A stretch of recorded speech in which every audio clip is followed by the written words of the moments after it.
Hello everyone, it's Hitesh. Today we'll be looking at double side pawn picker opening. So this position is a basic position of side pawn picker. Black has just taken a side pawn and it's white to move. And as I've mentioned in the last video, basically black is threatening to take this bishop in the next move and white won't be able to take it with either of the pieces. So white gonna have to deal with it, and if white were to play double side pawn picker, he makes a bishop trade here. And then he takes the side pawn too. So now we're in the double side pawn picker opening. And here basically white is attacking the gold. So I guess there are three options for black to play. And one of them is pawn drop to 7g. Yes, of course. And the rook will go back to 7d, offering a rook trade. So now black will have to decide whether he accepts that rook trade or reject that one by moving the rook back to 3f. And this pawn drop in 7g is not bad. It's possible. But it seems it's not the strongest move. You don't want to drop a pawn to here. Instead, you want to keep the pawn in your hand and hold the possibility of dropping it to here, for instance, in the future. So, oh, and by the way, when you drop the pawn, the rook cannot move to here. You know why? Well, king rook fork. So be careful. So the second option is, yes, knight to 7g. Well, this is also understandable, blocking the rook and developing the knight at the same time. So not a bad move. But once again, it's not the strongest move. It's not attacking the rook.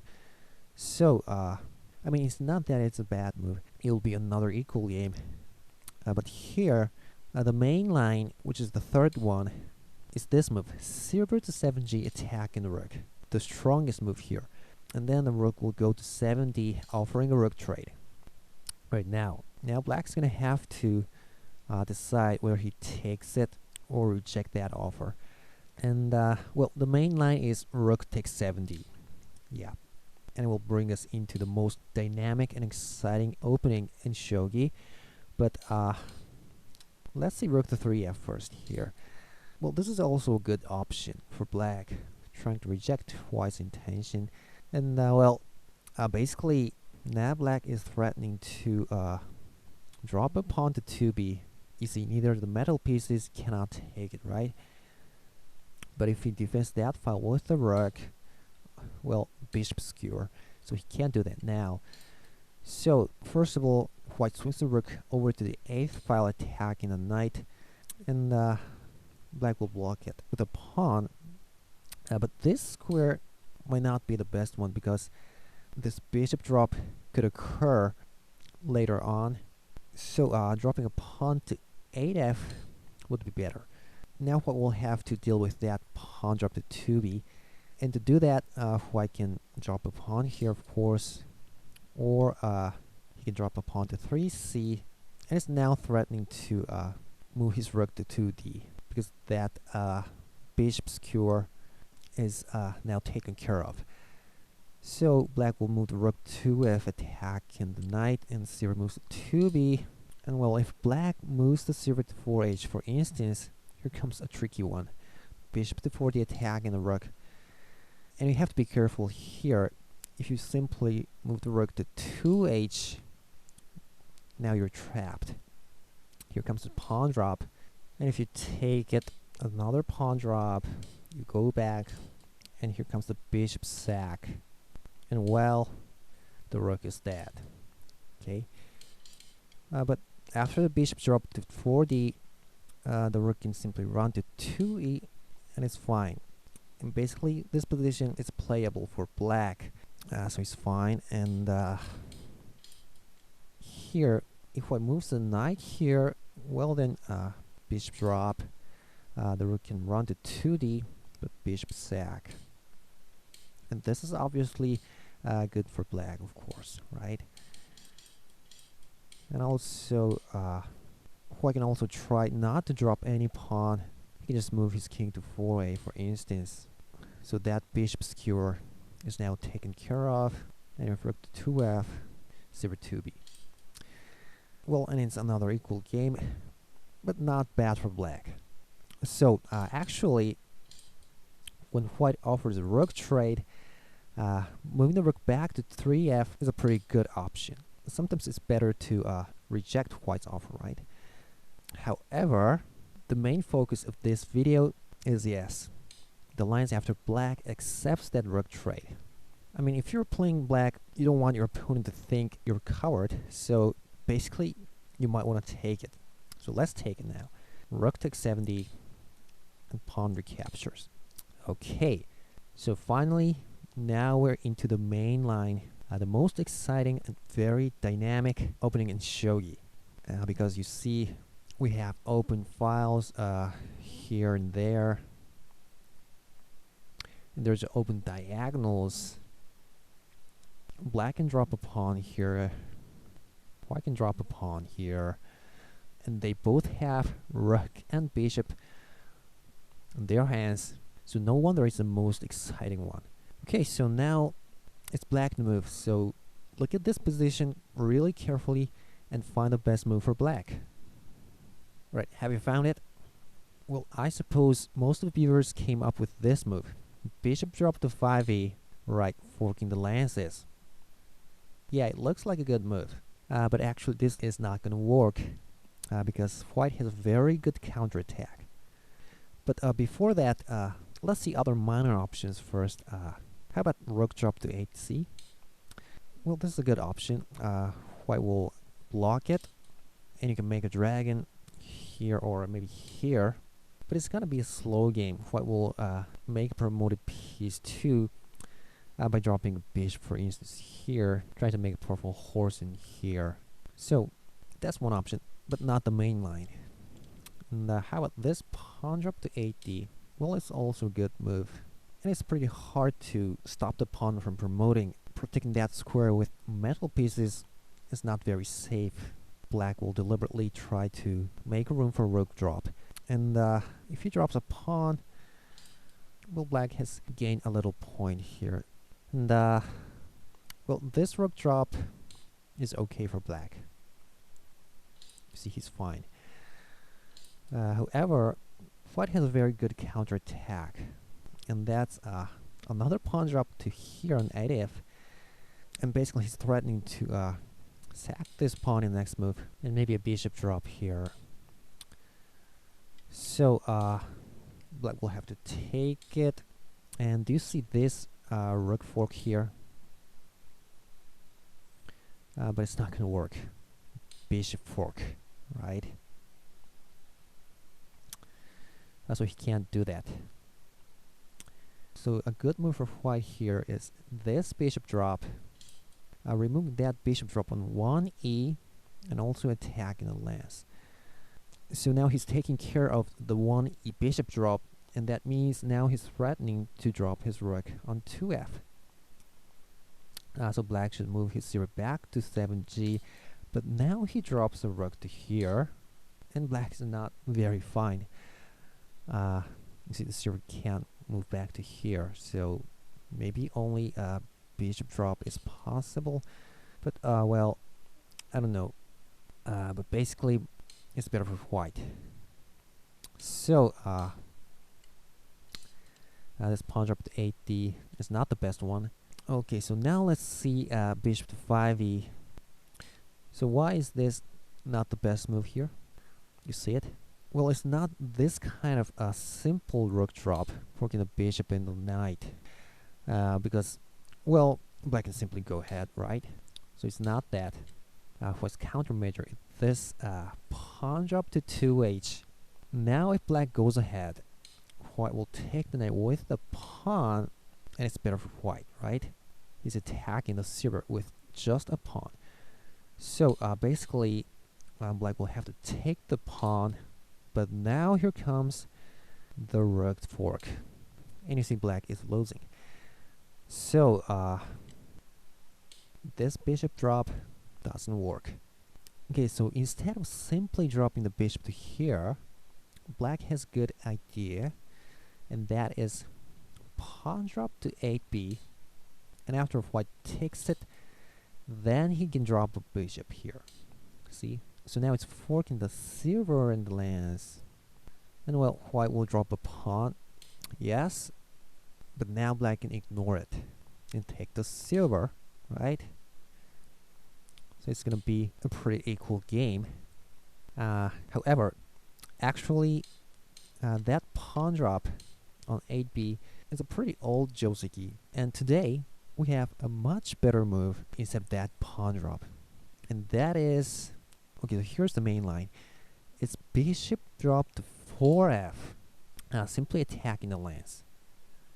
So now the bishop is protected by this pawn, so that counterattack based on rook drop to 2e is not going to happen. And the reason that this bishop drop is the best move here is because white's best move here is dropping a bishop to here.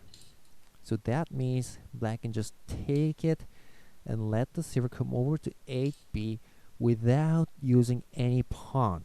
So obviously it's better for just dropping a pawn here. You see, black has saved a pawn. And actually it's very important to save one pawn here. It's going to make a huge difference later on. You're going to see why. But why is this bishop drop to 8b the best move for white? There are other options here, right? So how about dropping a pawn? Well, then pawn drop to 8c, and let's say he protects there with the gold, but then a pawn promotion sack and another pawn drop, and basically silver should go to here, but then black can just sack the bishop, and after knight takes it, pawn promotion sack, gold takes it, and then finally a rook drop. And it will be met by another rook drop to 6a, but here comes a very good move. Black ignores that and drops a pawn to 8c. If he takes it, rook can promote. So white can only take the rook, but well, pawn promotion, and this position is good for black. So pawn drop to 8b is not so good. And there's also a very tricky one, pawn to 6d.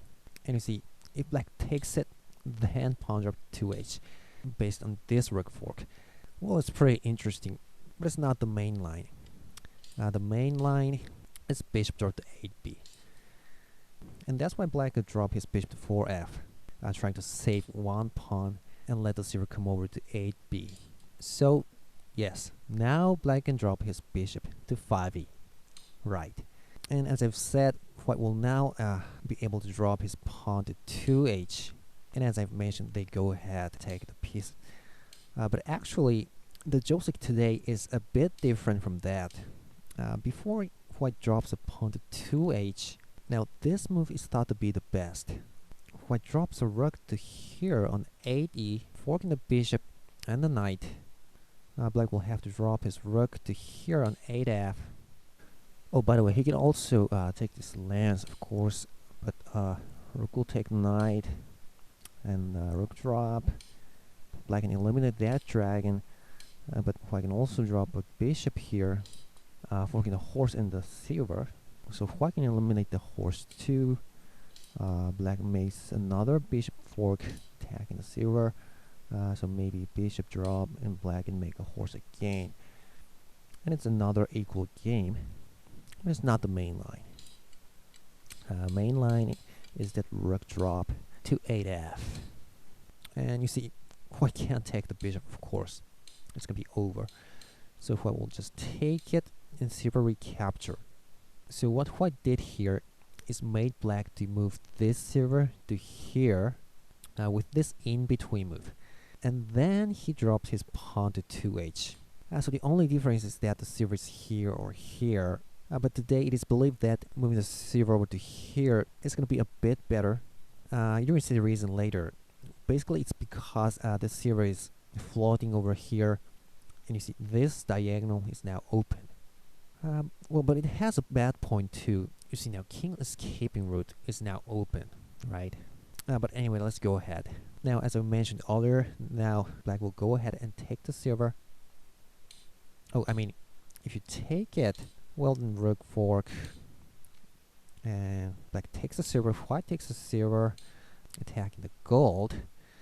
So maybe silver drop, But bishop drop maybe. Maybe black can only drop a rook to here. So we can just make a horse. And let's say pawn to 3f. Well, you notice this horse is attacking the dragon. But well, dragon just run, and it's obviously better for white. So don't take that pawn here. So bishop goes ahead, taking the silver. So the pawn will promote, taking the knight, attacking the silver, and the silver will run. All right, now what? Basically, one option for white is dropping a bishop to 2g, attacking the gold, and it's also aiming at this diagonal. And if white becomes able to move his promoted pawn back to 2h, next move, and drop a rook there on 2i, it's gonna be white's game. Black can remove the threat from here, so black has to deal with it. And to do that, one option is pawn to 3f, opening the horse's diagonal, preventing the promoted pawn from going back, and black is fine. And also, black can also drop a silver here, attacking a bishop. Bishop will have to sack himself, and then here comes a very powerful knight drop. But look at this position carefully, and you'll find a bishop fork, right? King and knight. But it's not over yet. Here comes a very good middle block with a pawn. Black can take the knight. But look at this, another rook fork. So is black in trouble? Well, you should make a deep breath and consider it as this way. At this position, this silver is more important, so you can just save the silver. Rook can take the bishop with just a pawn drop, and black's fine.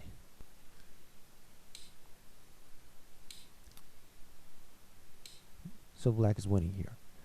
So actually, bishop drop to 2g is not the best move here.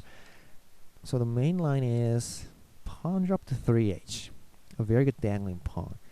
I see in side pawn picker, always this pawn drop can occur because this pawn on 3d is taken off. Okay, so basically, if black takes it, it's not very good. Knight drop, and black's in trouble. So black goes ahead, taking the knight.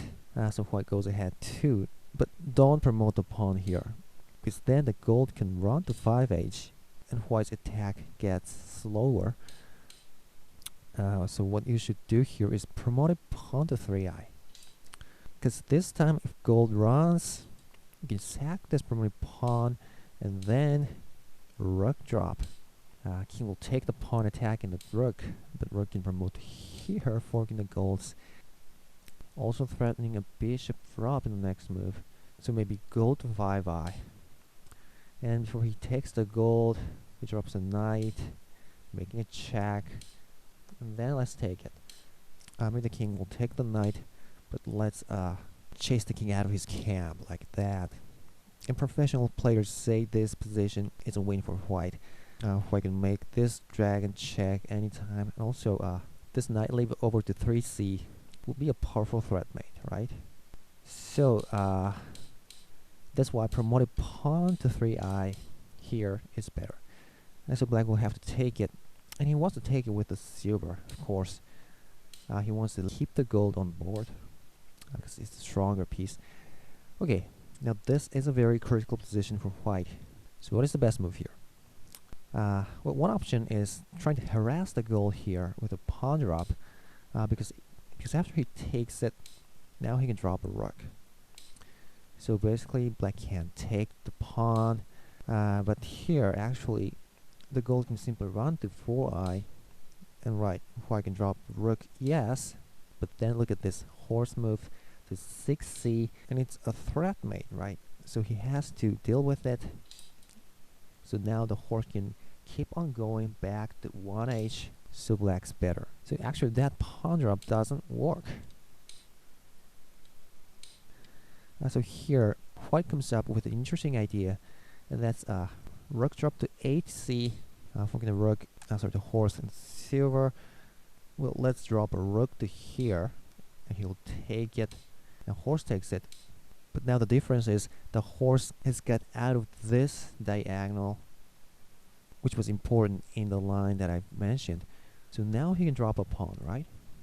So the gold runs here, rook drop. And see, this horse can never go back to 1h now, right? So this is the basic idea of rook to 8c.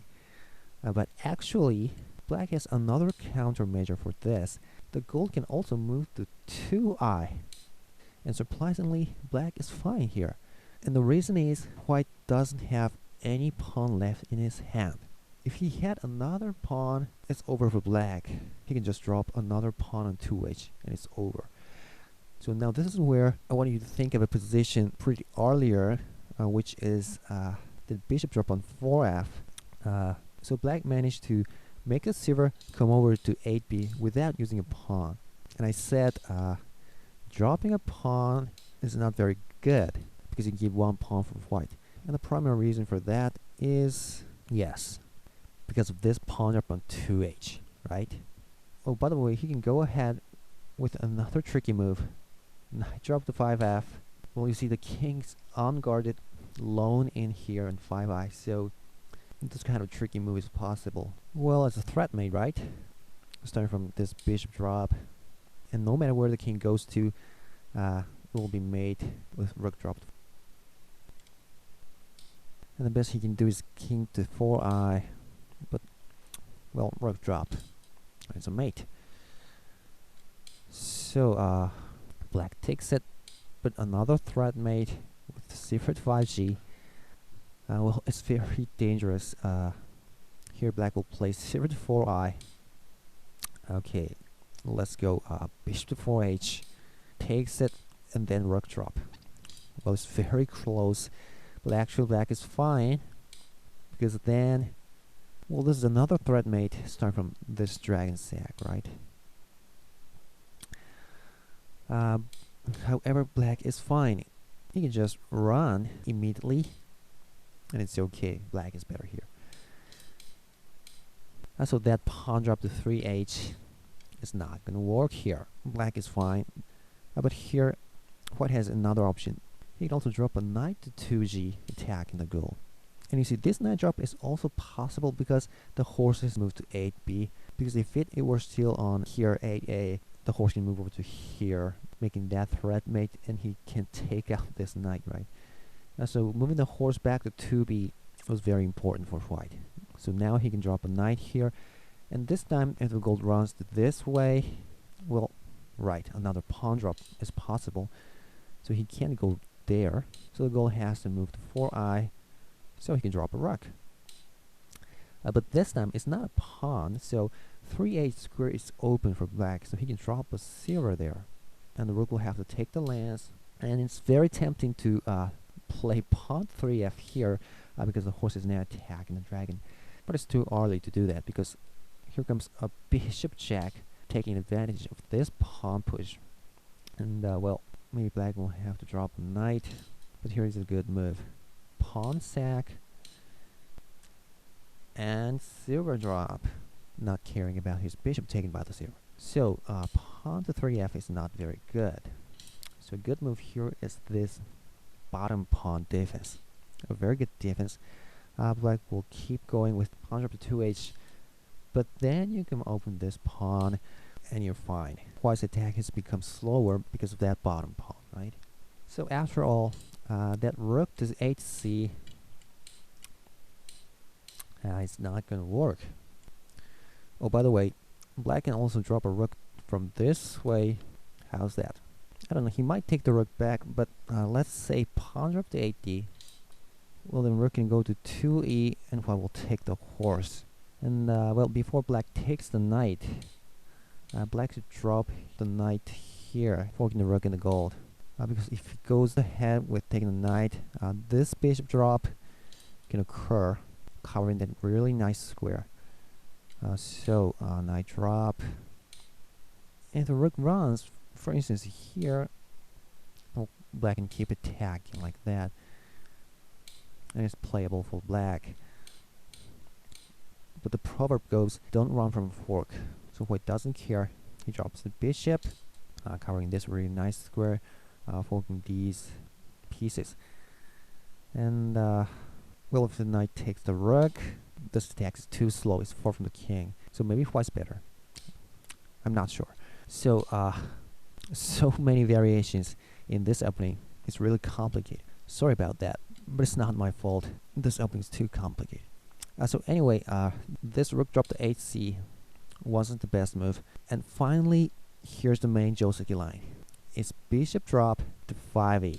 Now basically this is the main reason that white has made this silver to move here on 8f, because now this bishop fork is taking place.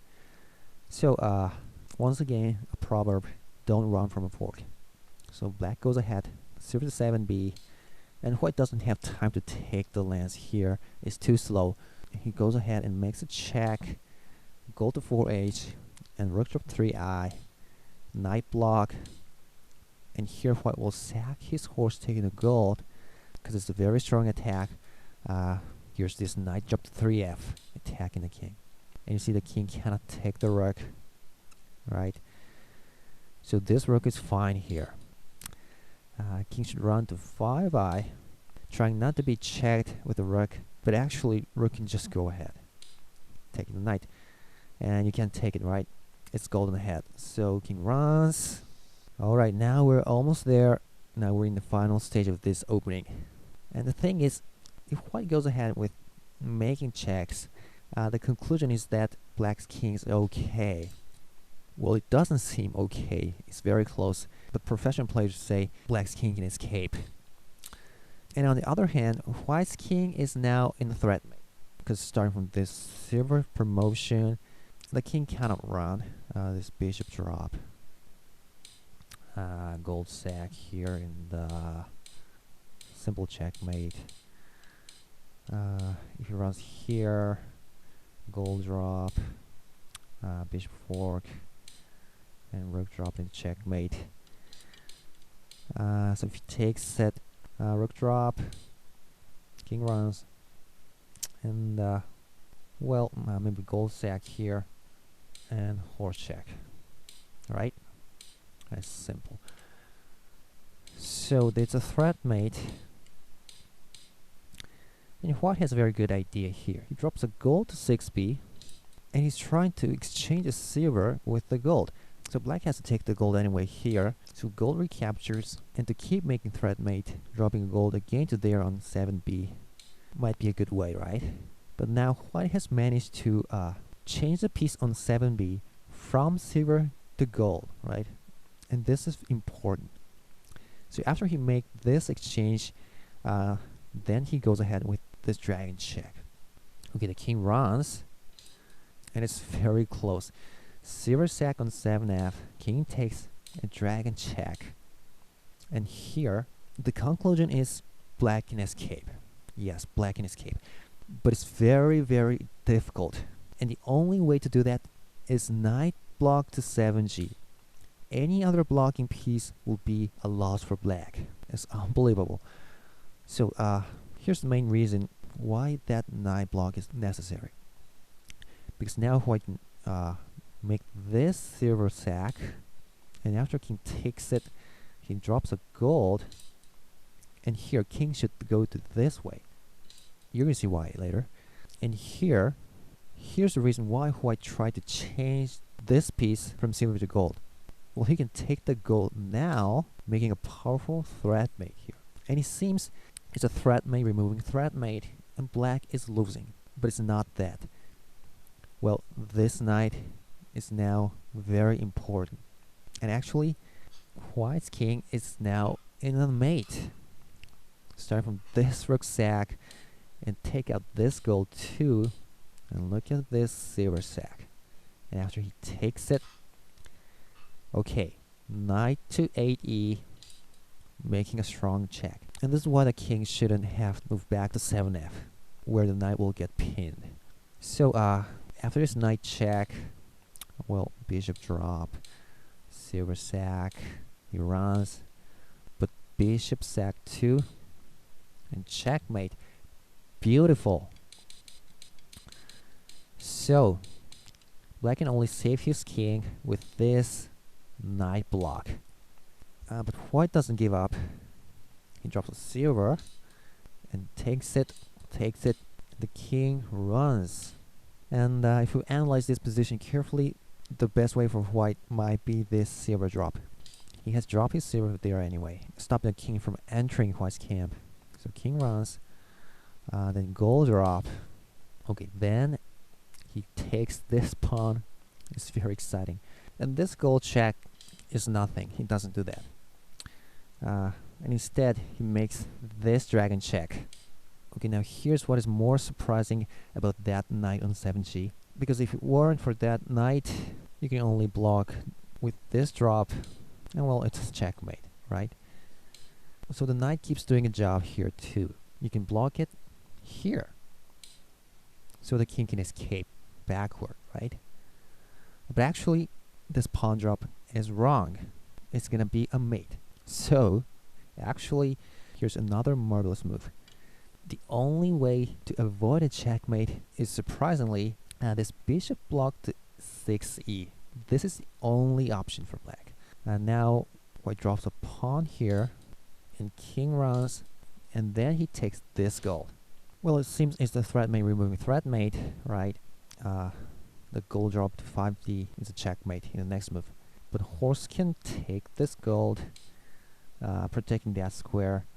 So he drops the knight to 5b, the king runs, dragon check, and then, well, if he blocks it, gold drop, and it's over, right? So the king has to run to 4e, and now look at this bishop's defense on 4g. So actually black is not a mate, and black has won here. Incredible. I mean, if this was a pawn, the dragon can go ahead and see it's a checkmate. If he blocks it, it's going ahead, so the king runs.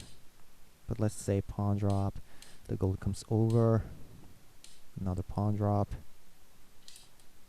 runs, another pawn drop, and well, let's run, but gold drop, checkmate. So black's king can escape with only these blocking pieces, bishop and knight. So it's very close. But the conclusion is black can win this game. Okay, so let's go back to here before white makes dragon check.